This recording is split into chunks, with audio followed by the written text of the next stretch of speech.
Kalau kita bicara akal sehat, orang itu berpikir akal sehat itu tidak bisa berfungsi pada dua orang, yaitu orang yang perutnya lapar sama orang yang perutnya kenyang. Sedangkan kalau Bung Rocky mau ngomong akal sehat sama masyarakat kita seperti sekarang, pedagang kaki lima yang perutnya lapar, secara ekonomi sangat berat. Jangankan ngomong berpikir akal sehat, besok mau makan apa aja bingung, dagangan saya laku atau tidak aja bingung. Nah, yang paling ngeri adalah bagaimana mau berpikir akal sehat kalau perutnya kenyang. Orang-orang yang di sana, yang di pusat di atas, perutnya kenyang-kenyang nih, sama-sama kayak saya nih, perutnya gendut-gendut nih. Bung Diki juga ya, perutnya kekenyangan nih. Karena kekenyangan ya mau berpikir akal sehat bagaimana? Otaknya ada 7 seperti beliau, Bupati Bojonegoro, saya akan pilih dia.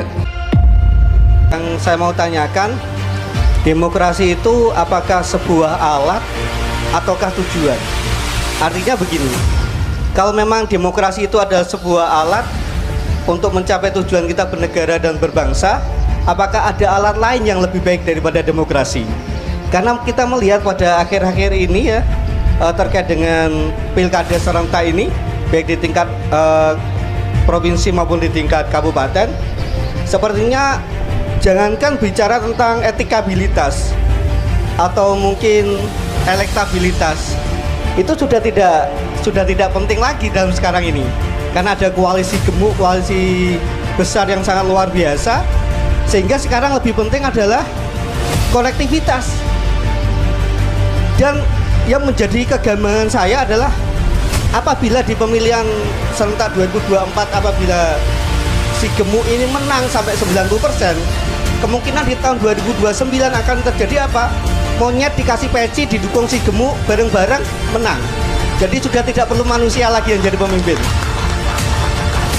Iya, karena tidak perlu nih bicara kapasitas, tidak perlu elektabilitas, tidak perlu etikabilitas, apalagi nggak penting gitu. Yang penting adalah konektivitas. Si monyet pakai peci, didukung pusat, didukung 14 partai, menang. Walaupun lawannya adalah seorang profesor. Itu kalau bicara tentang demokrasi sebagai alat. Bagaimana kalau demokrasi sebagai tujuan? Apa indikator-indikator? Ya kan? Apa indikator-indikator yang mengatakan bahwasanya demokrasi ini berhasil secara tujuan? Kalaupun memang ada negara mana yang menunjukkan demokrasi ini tujuan ada, sudah benar. Karena saya melihat, mohon maaf, banyak negara-negara penganut demokrasi juga tidak 100% masyarakatnya bersemangat untuk berdemokrasi gitu kan.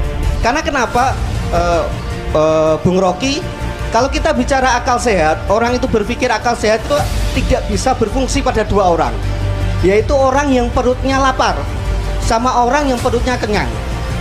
Sedangkan kalau Bung Rocky mau ngomong akal sehat sama masyarakat kita seperti sekarang, pedagang kaki lima yang perutnya lapar, secara ekonomi sangat berat. Jangankan ngomong berpikir akal sehat, besok mau makan apa aja bingung, dagangan saya laku atau tidak aja bingung. Nah, yang paling ngeri adalah bagaimana mau berpikir akal sehat kalau perutnya kenyang.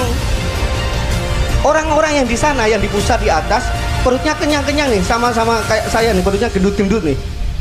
Bung Diki juga ya, perutnya kekenyangan nih. Karena kekenyangan ya mau berpikir akal sehat bagaimana?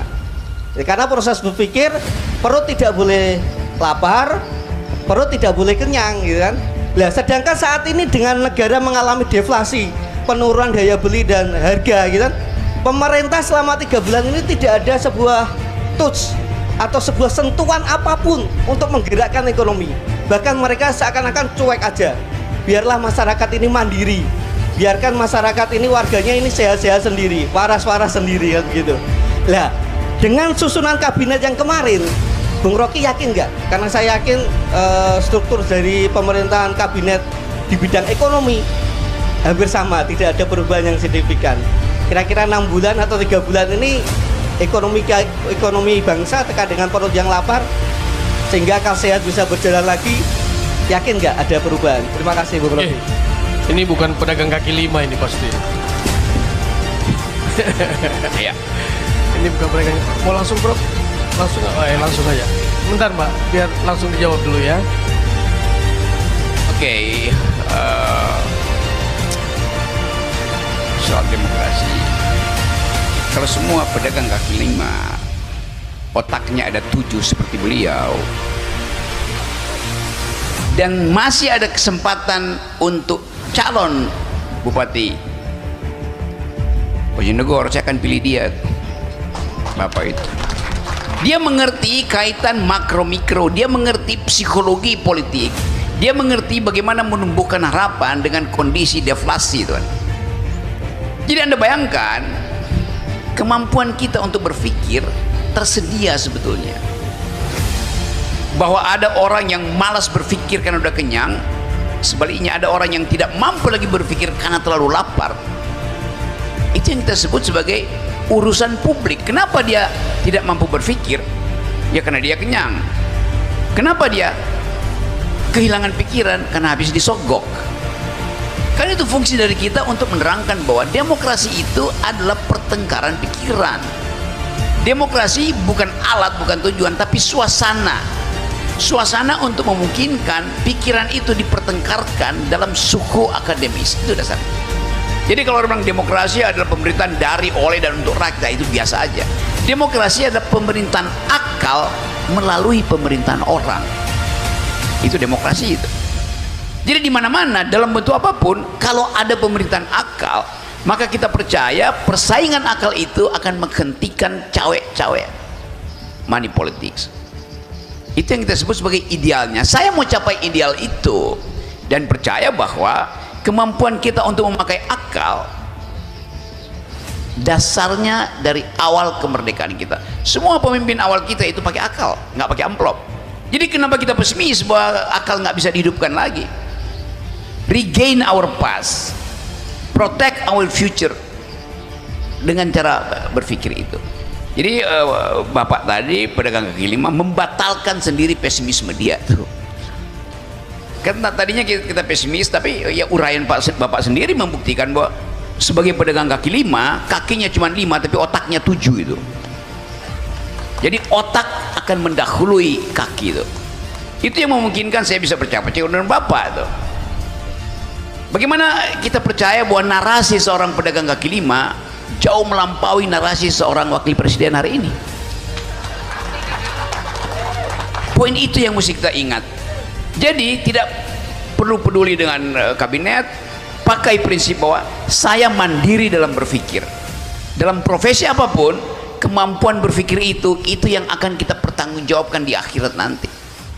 Tuhan memberi kita otak 100%, tapi statistik mengatakan seluruh dunia yang kita pakai cuma 14%. Nah, kita nggak tahu di negeri ini para petinggi politik makainya berapa persen. Jadi bisa saya pastikan bahwa mereka nggak pakai otak pasti masuk neraka. Ya karena dikasih 100% cuma pakai 14%, malaikat akan tanya, kalau begitu 76% dipakai buat apa? Ya dipakai buat korupsi. Ya pasti masuk neraka. Kan gampang melihat itu. Tapi sekali lagi saya ingin bersahabat dengan Bapak kelima, karena dia memperlihatkan bahwa akal akan ketemu akal di dalam diskusi hari ini. Dengkul akan ketemu dengkul kalau kita tidak mulai mengedarkan akal sehat. Jadi halangi dengkul ketemu dengkul, pastikan akal ketemu akal. Itu contoh yang bagus, dan saya pujikan bahwa ada pikiran berakal dari pojok kecil di pinggir sawah yang penuh dengan kodok. Bayangkan misalnya di belakang kita ada kodok, cebong, tapi pikiran kita tidak jadi cebong.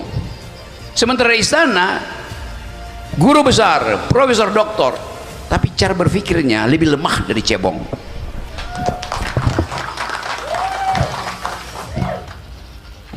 Ada kabinet baru dan kita tahu tadi kabinet itu besar, kita nggak tahu, kita belum lihat fungsinya apa nanti.